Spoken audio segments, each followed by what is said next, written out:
Información precisa, completa, veraz, objetiva e independiente. Directo a tu pantalla.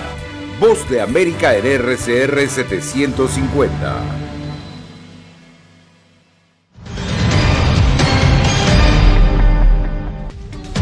Aumentan las amenazas contra el Departamento de Justicia y el FBI tras la orden de registro a Trump, mientras legisladores republicanos denuncian presunta politización de la justicia estadounidense.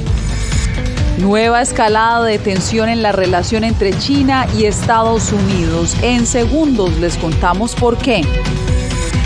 Por violencia se paralizó temporalmente el comercio de Tijuana.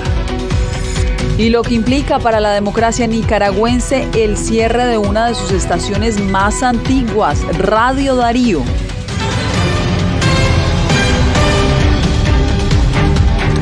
Feliz lunes, bienvenidos a El Mundo al Día. A casi una semana de la incursión judicial autorizada a la residencia del expresidente Donald Trump en Florida, continúan aumentando las amenazas al FBI y al Departamento de Justicia. A su vez, algunos legisladores republicanos denuncian una presunta politización del sistema judicial estadounidense. Celia Mendoza nos tiene lo más reciente desde Nueva York. Celia, te escuchamos. Así es, Yasmín. De hecho, me encuentro en Mar-a-Lago, frente a la residencia del expresidente Donald Trump, donde hace una semana se llevó a cabo esta búsqueda por parte del FBI. El expresidente Donald Trump ha pedido que los documentos sean regresados por parte de esta agencia federal, asegurando que estarían protegidos. Esto es algo que todavía el Departamento de Justicia no ha respondido.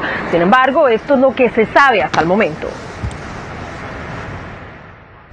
A casi una semana de la orden de registro a la residencia del expresidente Donald Trump en Mar-a-Lago, Florida, este lunes, republicanos integrantes del Comité Judicial de la Cámara Baja del Congreso de Estados Unidos enviaron una carta al fiscal general de la Nación, Merrick Garland, acusándolo de presuntamente destruir la confianza del pueblo estadounidense en su sistema judicial. El allanamiento sin precedentes del FBI a la residencia del presidente Donald Trump es una impactante escalada de la politización de los recursos del sistema judicial por parte de la administración Biden contra sus oponentes políticos. Mientras, este lunes, el FBI y el Departamento de Justicia aseguraron a medios estadounidenses que las amenazas en contra de sus funcionarios han crecido tras la incursión autorizada en Florida. El expresidente Donald Trump reclamó el retorno del material sustraído por los investigadores del FBI, aduciendo en un mensaje a través de Truth Social que los contenidos de las cajas estaban clasificados con privilegio ejecutivo y son exclusivos de la relación abogado-cliente. Solicito respetuosamente que estos documentos sean devueltos inmediatamente al lugar de donde fueron tomados. Gracias. El Departamento de Justicia develó la orden en la que se destaca la potencial violación de normas federales,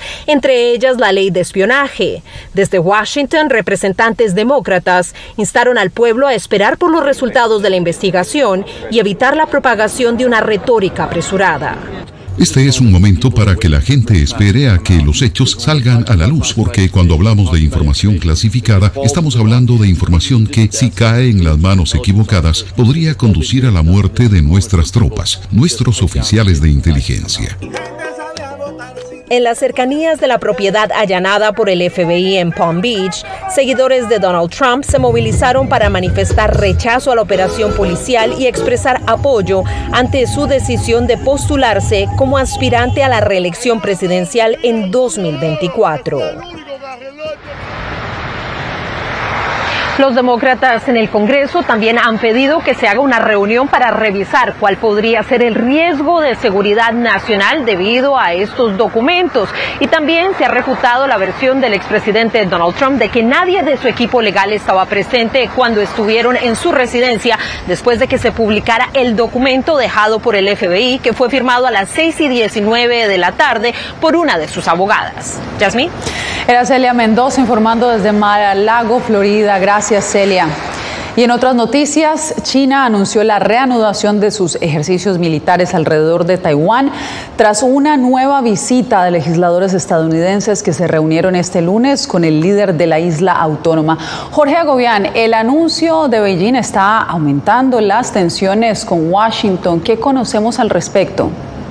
Hasta el momento sabemos cuáles han sido las reacciones. La de China es la misma de hace 2 semanas, cuando la presidenta de la Cámara de Representantes, Nancy Pelosi, viajó liderando una comisión a Taiwán. En ese momento, China dijo que eso representaba una provocación y también una violación de la soberanía de su territorio, aun cuando Taiwán es un territorio independiente desde 1949. La respuesta de Washington ha sido exactamente la misma que ha venido teniendo desde ese mismo episodio hace 2 semanas. Consideran exagerada la reacción de China, consideran que estos ejercicios militares son una exageración y también dicen que no están buscando una crisis en el Indo-Pacífico, y también son claros al decir que no se dejarán intimidar por las acciones de Beijing. Pero aquí digo más o menos cuál ha sido el panorama de las últimas horas.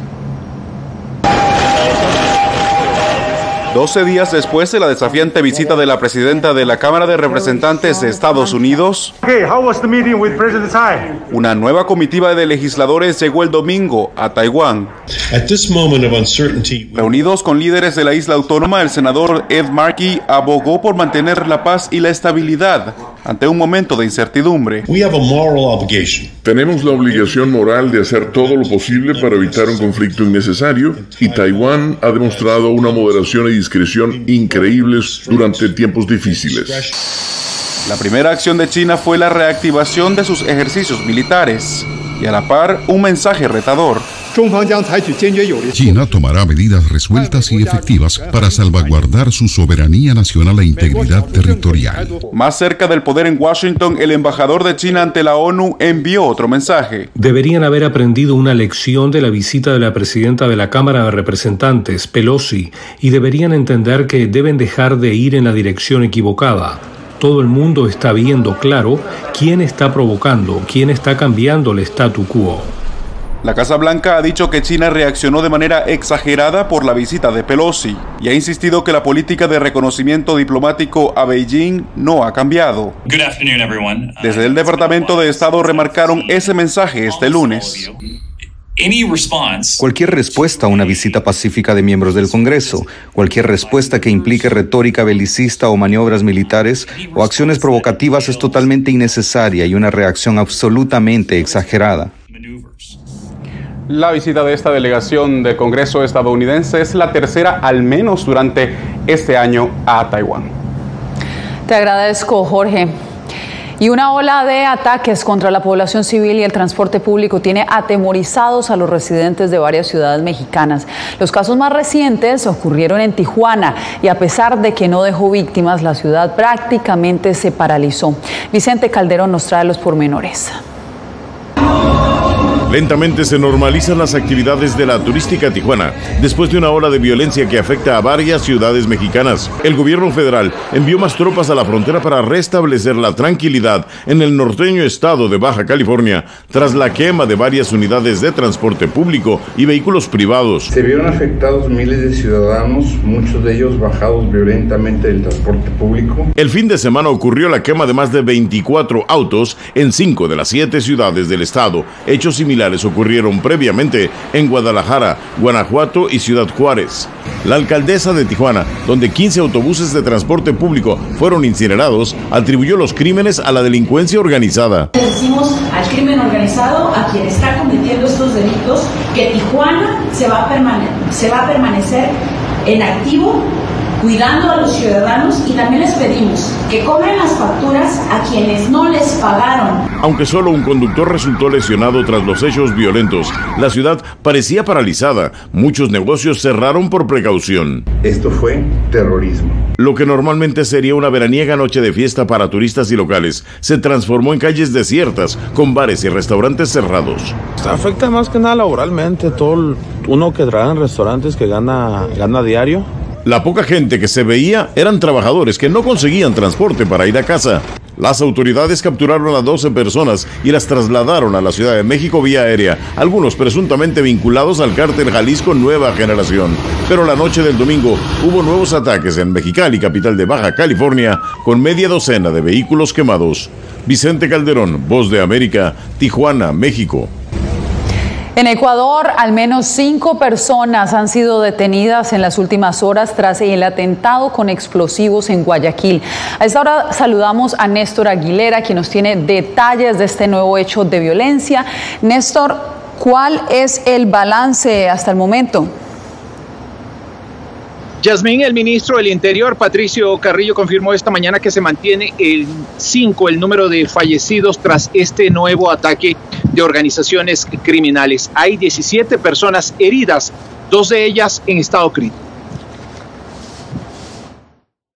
Desde el aire se evidencia la magnitud de la onda explosiva que afectó a viviendas localizadas hasta 70 metros a la redonda en el barrio Cristo del Consuelo de la ciudad de Guayaquil. Ya en el lugar, el nivel de destrucción fue mucho más evidente. La Policía Nacional maneja 2 hipótesis tras este nuevo hecho violento, protagonizado por organizaciones criminales. El blanco aparente era un alias Cucaracha, que lo estamos ya individualizando y personalizando.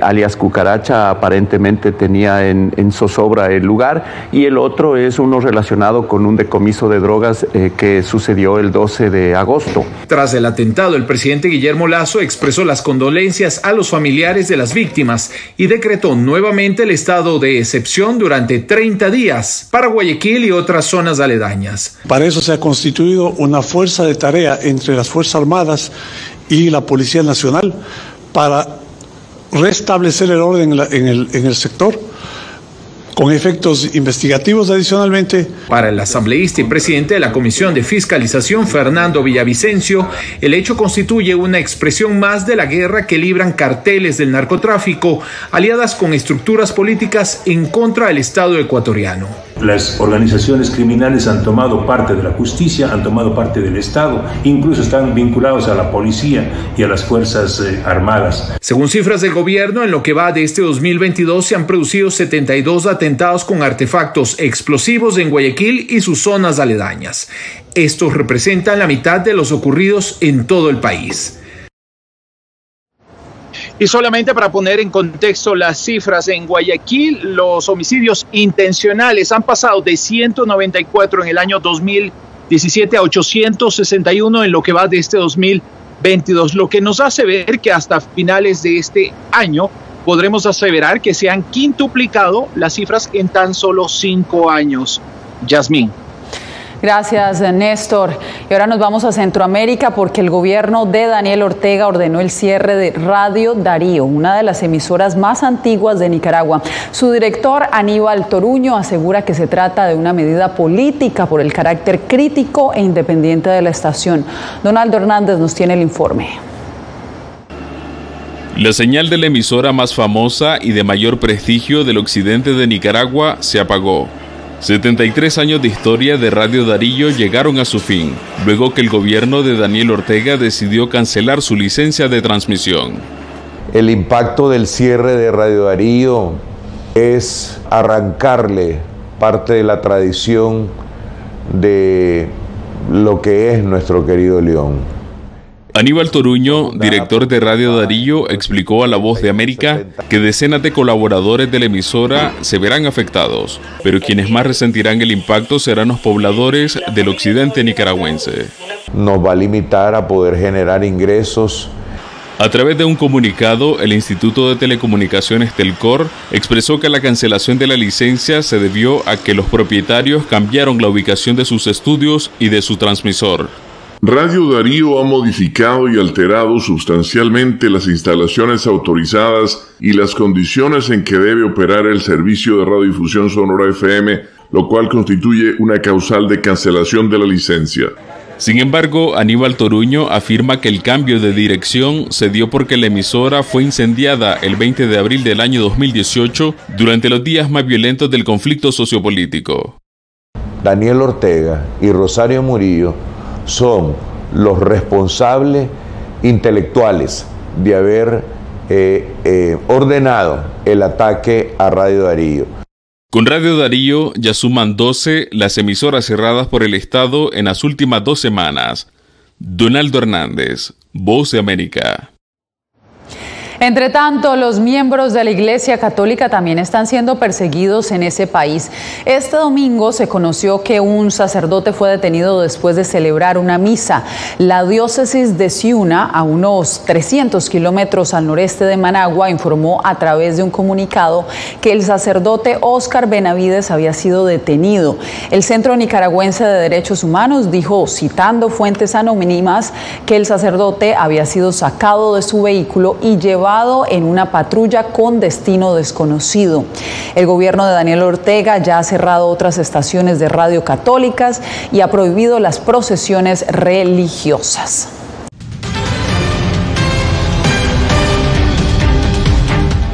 Más de 10 solicitudes de extradición de pandilleros tramitan las autoridades estadounidenses ante El Salvador. Hasta ahora la justicia salvadoreña solo ha autorizado la extradición de 2 miembros de la MS-13, por lo que algunos críticos del gobierno cuestionan los retrasos en otros procesos. Claudia Saldaña nos amplía la información. Los 2 pandilleros de la MS extraditados a Estados Unidos son solo parte de más de 10 solicitudes que la justicia de ese país tramita ante autoridades judiciales de El Salvador. El subsecretario de Asuntos del Hemisferio Occidental del Departamento de Estado de los Estados Unidos, Brian Nichols, aseguró que la autorización de extradición de los pandilleros es un paso en el combate del crimen transnacional. Sin embargo, algunos sectores del país critican al gobierno salvadoreño, asegurando que se ha negado a tramitar las demás solicitudes de los miembros de la llamada Ranfla Nacional. Pareciera que podría haber habido colaboración de altos funcionarios del gobierno del presidente Bukele para que estos líderes no solamente evadan la justicia, evadan las solicitudes de extradición. Sobre estas afirmaciones, La Voz de América envió una solicitud de pronunciamiento al gobierno salvadoreño. Hasta la emisión de este reporte no se han pronunciado, pero sí lo ha hecho con respecto a los esfuerzos gubernamentales sobre el llamado Plan Control Territorial. Continuamos la guerra contra las pandillas y continuamos golpeando fuertemente a las pandillas. Antes de su salida del país, el ex encargado de negocios de la Embajada de Estados Unidos urgió al gobierno salvadoreño a tomar acción. El momento para las extradiciones de la Ranfla y el resto de sus criminales es ahora, ya mismo. El Salvador ha sostenido el régimen de excepción durante más de 4 meses, una de las acciones más fuertes del combate a las pandillas y con la que se ha logrado la captura de casi 50,000 presuntos pandilleros. Claudia Saldaña, Voz de América, El Salvador.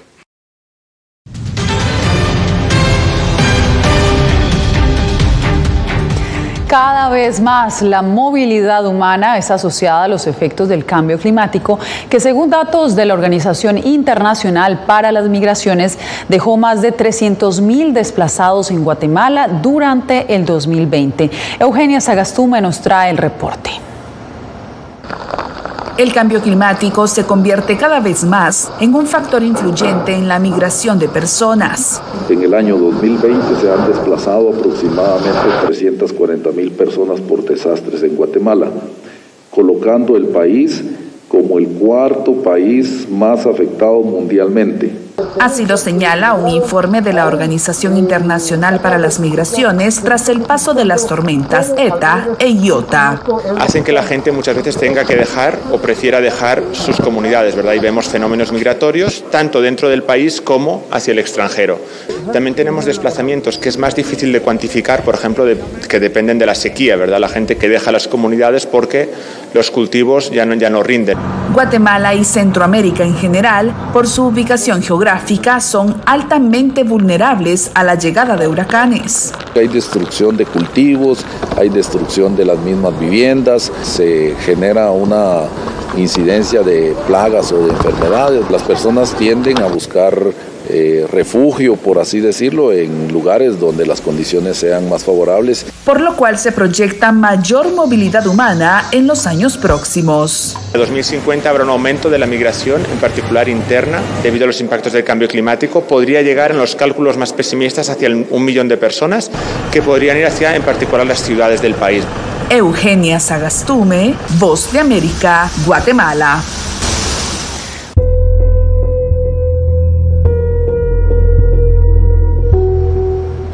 Un año después de la retirada de las tropas estadounidenses y la toma de Kabul por parte del Talibán, 19 millones de mujeres y niñas que viven en Afganistán han perdido los derechos que lograron durante los últimos 20 años. El Talibán no cede a pesar de la presión de Estados Unidos y las naciones occidentales para reivindicar sus derechos. Divalisette Cash nos muestra el panorama en este momento. A un año de que los talibanes tomaron Afganistán, las mujeres y las niñas han visto cómo sus derechos se han degradado drásticamente pese a los esfuerzos de Estados Unidos para presionar al grupo islamista. Seguimos presionando a los talibanes en cada oportunidad por su incapacidad para cumplir con sus compromisos de defender los derechos humanos de todos los afganos. Desde que los talibanes asumieron el poder en agosto del 2021, han impedido que la mayoría de las niñas vayan a la escuela, obligándolas a asistir a clases clandestinas, y han ordenado a las mujeres que se cubran la cara. Además, se les prohíbe lograr licencias de conducción. Las discriminaciones continúan pese a la presión de Occidente para que el Talibán reinstaure los derechos a las mujeres en Afganistán. Básicamente ha sido, ya sabes, una influencia que francamente no ha funcionado.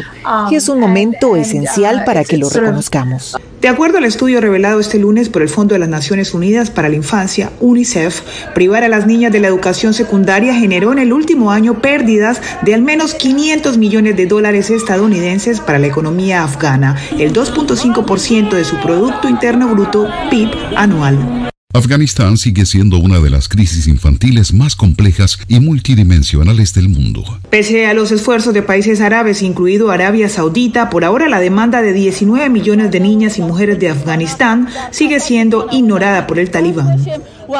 Queremos vivir como seres vivos, como humanos. Divalisette Cash, Voz de América, Washington.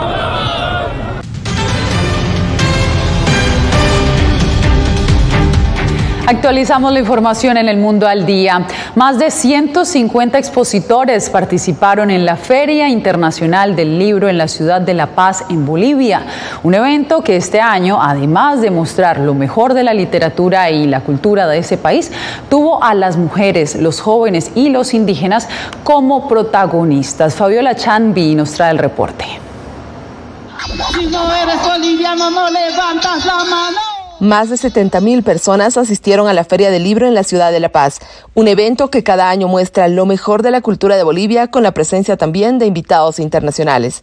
En esta versión, las protagonistas son las mujeres y su aporte en la literatura. En nuestra programación cultural hay autoras no solo bolivianas, sino hispanoamericanas de muy buena talla. La escritora boliviana Liliana Colanzi, galardonada recientemente en España con el Premio Ribera del Duero, habló con La Voz de América sobre el papel que juegan hoy en día las escritoras. Los últimos años han visto un proceso muy interesante, tanto en la irrupción de escritoras, que no es que estén apareciendo recién ahora, ¿no? Siempre han estado allí, solo que han sido invisibilizadas. Pero la Feria del Libro también estuvo plasmada de actividades culturales que revalorizan el arte milenario de los pueblos. Y aquí tenemos el libro de nosotros, las mujeres, las maestras que hacen aquí. Por ejemplo, aquí hay un cuento del zorro y del cóndor.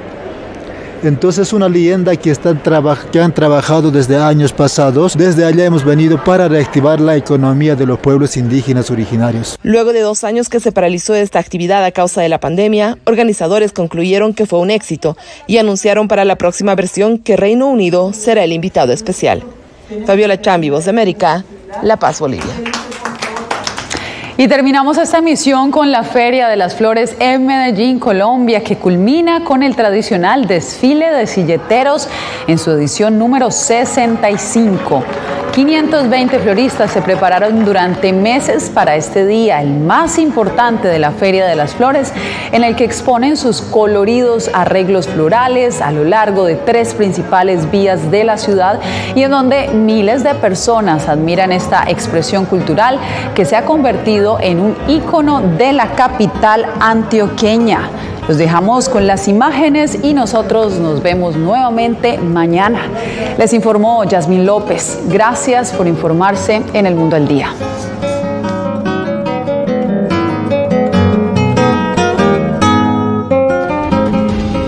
Radio Caracas Radio presentó Voz de América.